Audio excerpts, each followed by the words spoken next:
신임 법무부 장관 후보자로 5선의 민주당 추미애 의원이 내정됐습니다. 조국 전 법무장관 사퇴 이후 52일 만입니다. 판사 출신의 개혁 성향이 강한 추미애 후보자.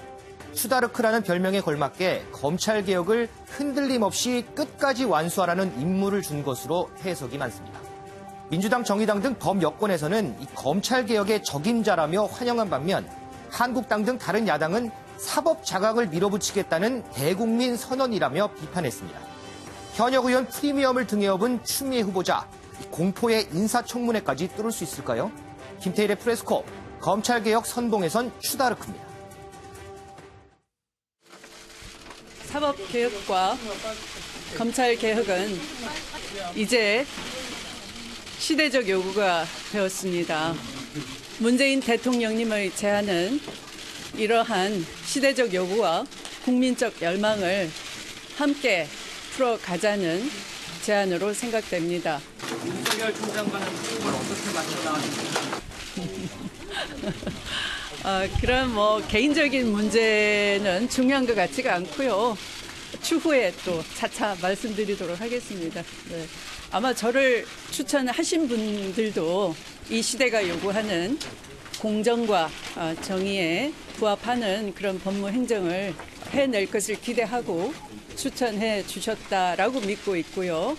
그런 기대에 어긋나지 않도록 하겠습니다. 노무현 대통령을 만든 한 사람으로서 심각한 위기 의식을 느낍니다. 선거 관리가 공정하게 될 리가 없다라는 것을 국민들은 공감을 하고 있습니다. 네, 문재인 대통령이 조국 전 장관의 후임으로 추미애 민주당 5선 의원을 임명했습니다. 추다르크 또 과거 노무현 전 대통령 탄핵 당시에 찬성을 해서 많은 친노 인사들에게 반발을 샀던 분이기도 합니다. 그러나 이제 그것은 과거의 일이고요. 문재인 대통령이 낙점한 이유를 좀 알아야겠습니다. 김태일 기자. 네. 자, 왜 이 추미애 의원을 골랐을까요? 일단 이제 추미애 후보자 같은 경우에는 이제 대구 출신의 판사를 거쳤고 지금 우선 현역 의원이지 않습니까? 그리고 이제 임기를 다 채운 이 최초의 민주당 대표라는 이런 타이틀도 있습니다. 이제 보면 정치적인 역정점이 좀 있었어요. 방금 전에 이제 화면 보신 것처럼 2004년 노무현 대통령 탄핵에 찬성했던 이제 역풍을 맞았고 이게 2박 3일간 삼보 일배를 하기도 했죠. 그러다가 이제 당 대표가 된 뒤에 문재인 캠프 공동위원장을 맡으면서 이제 친문 주류로 이제 올라섰는데. 이 추미애 후보자 같은 경우에는 강인한 추진력 이런 것들로 이제 추다르크라는 이런 이미지가 강하지 않습니까? 어쨌든 문재인 대통령 입장에서는 검찰 개혁은 이끌어야 되고 이것은 완성을 해야 되고 그렇다 그러면 판사 출신의 이 정무적인 감각가 있는 추미애 후보자를 통해서 이 검찰 개혁을 완성을 하겠다, 앞으로 나가겠다 이런 뜻이 담긴 것으로 보입니다. 오늘 추미애 의원이 기자회견을 했는데 이른바 윤석열 총장과는 어떻게 지낼 것이냐는 기자들 질문에는 확답을 피했어요. 유호정 기자, 어떻게 검찰 안팎에서는 예상합니까?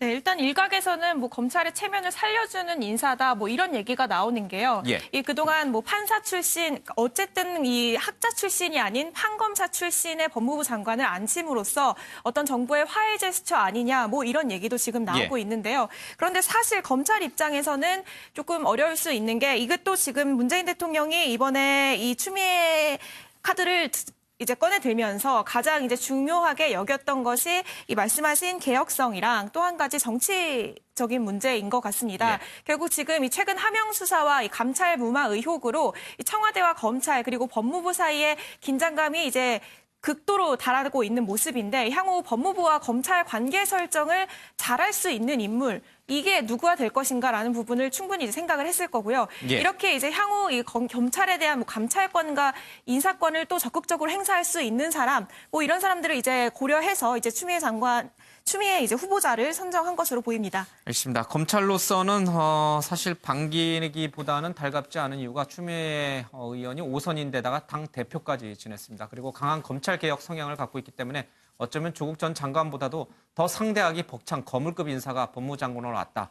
총리급 법무장관을 상대해야 되는 상황이기 때문에 검찰로서는 더 불리해질 수 있다. 이런 해석도 나오고 있습니다. 자, 오늘 김진표 총리 얘기도 계속 나왔었는데 그 부분은 빠졌어요. 뭔가 분위기, 기류가 변한 건가요? 네, 당초에 이제 국무총리 후보자로 이제 경제통인 김진표 의원이 유력한 것으로 이렇게 알려졌는데 이 이후에 이제 민주노총이나 참여연대 등이 진보적 시민사회단체에서 큰 반발이 나왔어요. 이 김 의원이 과거에 이제 종교인 과세 반대나 기업 법인세 인상 반대 부동산 분양 원가 공개 반대 이렇게 이제 진보적 정책과 좀 대척점에 있었던 이런 이유를 들었는데 예. 급기야 이제 김진표 의원 총리 임명 반대 국민청원까지 등장을 해서 2만 명 가까이가 동의를 했습니다. 그래서 이제 이렇게 이제 지지층에서 반대의 목소리가 강하게 나오니까 김진표 총리 카드를 지금 재검토하고 있는 것으로 그렇게 알려지고 있습니다. 최 의원님, 추미애 카드와 김진표 카드 어떻게 보십니까? 일단 추미애 앞서 말씀하셨다시피 추미애 내정자 같은 경우에는 5선 의원을 갈록을 가지고 있기 때문에 모진 풍파를 다 겪은 분 아니겠습니까? 예.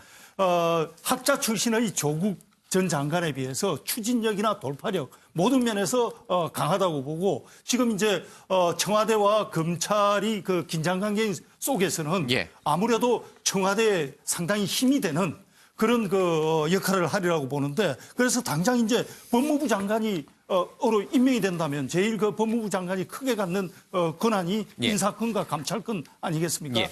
내년 2월 달에 검찰의 정기 인사가 있는데 추미애 내정자가 장관이 된다면 그 인사를 앞당겨서라도 상당히 큰 폭의 인사를 통해서 윤석열 총장을 견제를 할 것이다. 이런 얘기들이 많이 나오고 있습니다. 알겠습니다. 예, 혹 때려다가 혹 붙인 게 아닌가 뭐 그런 얘기도 검찰 안팎에서 나오고 있습니다. 오늘 문재인 대통령 여론조사 나왔는데 지지율이 4개월 만에 긍정평가가 부정평가를 앞섰어요. 이 조사 기간을 보니까 어제까지예요. 청와대의 압수수색으로 이 지지층이 결집한 건가요? 그렇습니다. 리얼미터가 TBS 의뢰로 예. 2일부터 4일까지 그러니까 어제까지 실시한 조사 결과인데요. 문재인 대통령 국정수행 지지율이 48.4%를 기록했습니다. 그 부정평가는 47.7%로 4개월 만에 긍정평가가 부정평가를 다시 앞선 건데요.